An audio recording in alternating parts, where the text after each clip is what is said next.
ओम शांति। मैं doctor Santosh Kumar Upadhyay, neuro physiotherapist from extra care physiotherapy centre Lucknow.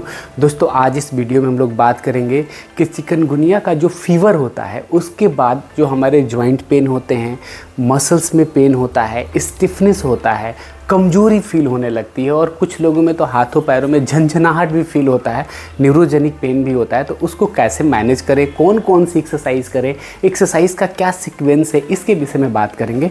दोस्तों, एक्सरसाइज में जाने से पहले थोड़ा बात हम लोग चिकनगुनिया फीवर के विषय में करते हैं।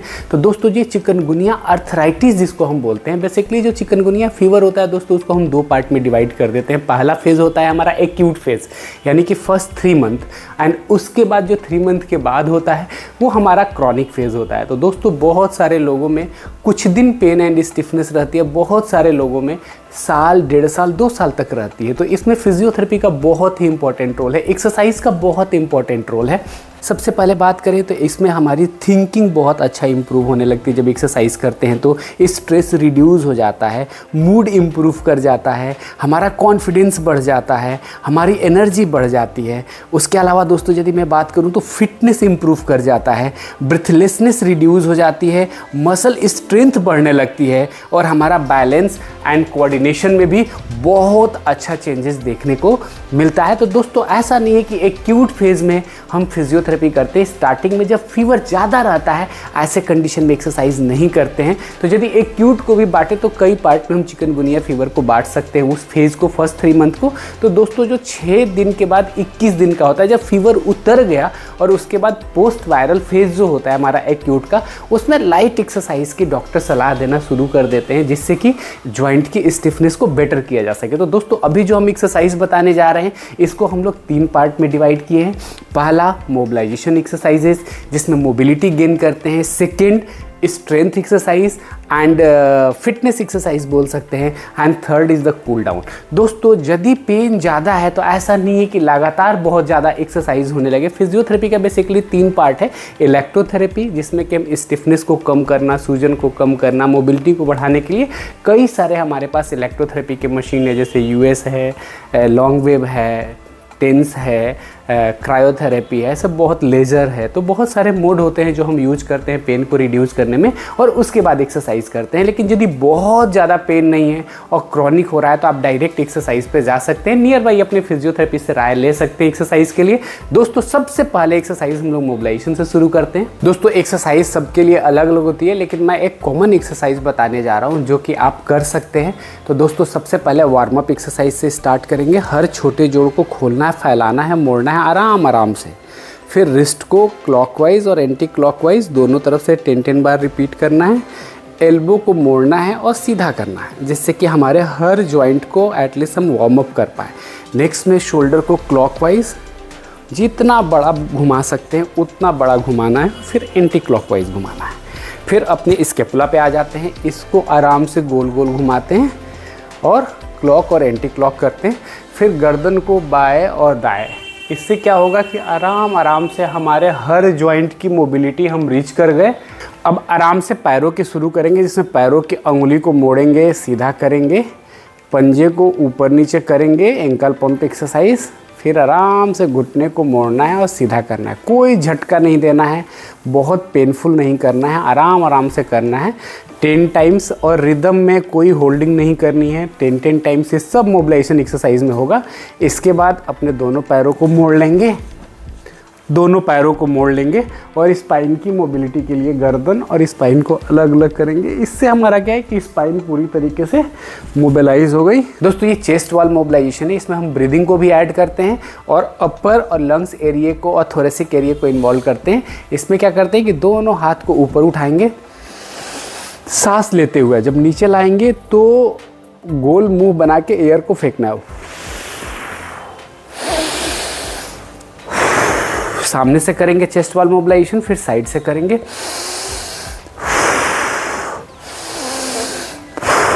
10-10 टाइम करेंगे, फिर सामने से साइड की तरफ।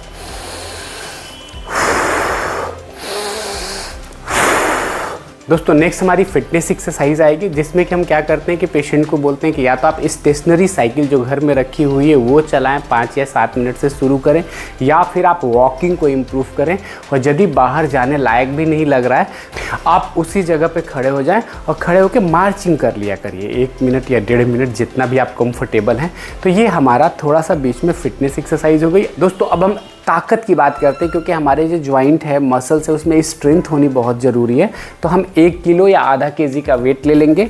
यदि आप खड़े हो सकते हैं तो खड़ा होके, नहीं तो बैठ सकते हैं तो बैठ के आराम से इसको शोल्डर के लिए 1 केजी उठाना है, फिर नीचे लाना है, उठाना है, फिर नीचे लाना है। फिर सेम आप साइड से कर सकते हैं, ऊपर और नीचे।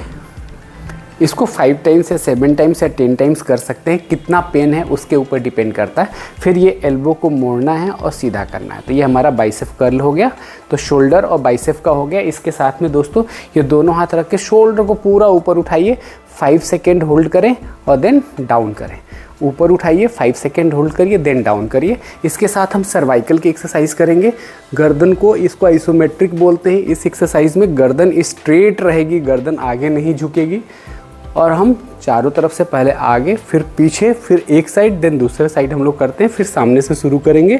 और यदि आपको सर्वाइकल की प्रॉब्लम है तो आराम से करें, इससे कोई नुकसान नहीं होगा। फिर भी यदि कोई क्रिटिकल प्रॉब्लम है तो अपने डॉक्टर से सलाह ले लें, तब इस एक्सरसाइज को करें। नेक्स्ट एक्सरसाइज में दोस्तों पैर को आराम से जितना आप उठा पा रहे हैं, 5 बार तो 5 बार करेंगे और टमी को थोड़ा टक कर लेंगे। सेम दूसरे पैर से करेंगे। साइड में करवट ले लेंगे, करवट लेके आराम से इस पैर को ऊपर ले जाएंगे, नीचे ले जाएंगे 10 टाइम्स इस तरफ से। देन यदि 10 टाइम्स में दिक्कत लगती है तो आप 5 टाइम्स से शुरू कर सकते हैं और वीक बाय वीक 7 और 10 कर सकते हैं। नेक्स्ट एक्सरसाइज में दोनों पैर मोड़ लेंगे, कमर को ऊपर उठाएंगे, 5 सेकेंड होल्ड करेंगे, देन डाउन करेंगे। इसके अलावा दोस्तों फिर टमी को टक करेंगे और एक पैर ऐसे टेबल की तरह बनाएंगे 90 डिग्री का बेंड करके। 5 to 7 टाइम्स इससे करेंगे, फिर 5 to 7 टाइम्स दूसरे वाले से करेंगे। फिर दोस्तों और यदि कोई दिक्कत नहीं लग रही है, कमर में दर्द वगैरह नहीं है, तो आप दोनों पैर का भी कर सकते हैं। नेक्स्ट यदि मैं बात करूं दोस्तों, तो हम लोग अपने पैर के लिए, घुटने के लिए आराम से बैठ गए, घुटने को सीधा करेंगे, 5 सेकेंड होल्ड करेंगे, देन रिलैक्स करेंगे। 5 बार इससे और 5 बार इससे करेंगे। तो इससे हमारी मसल में स्ट्रेंथनिंग अच्छी हो जाएगी। नेक्स्ट एक्सरसाइज में दोस्तों हम लोग कूल डाउन की बोलेंगे, जिसमें स्ट्रेचिंग करते हैं। तो सबसे बेस्ट हमारा साइड बेंडिंग स्ट्रेचिंग बोलते हैं। आराम से हाथ उठाएंगे और जितना आराम से कर पाते हैं। बस अंतर यह है कि इसमें कम से कम 15 से 20 सेकेंड की होल्ड करेंगे और 3 ही बार करना है इसको। इस साइड से 3 बार किए, फिर इस साइड से 3 बार करेंगे। पैर को ऐसे मोड़ेंगे और इसको सीधा करेंगे। तो आपको यहाँ पे हल्की सी खिंचाव आएगी दोस्तों। ये करना है, 15 सेकेंड होल्ड करना है और 3 बार रिपीट करना है, कम से कम 15 सेकेंड। 3 बार इस पैर से, 3 बार इससे। नेक्स्ट में दोस्तों ये पैर को चेस्ट में टच करना है, 15 से 20 सेकेंड होल्ड करना और 3 बार इससे, देन 3 बार दूसरे से।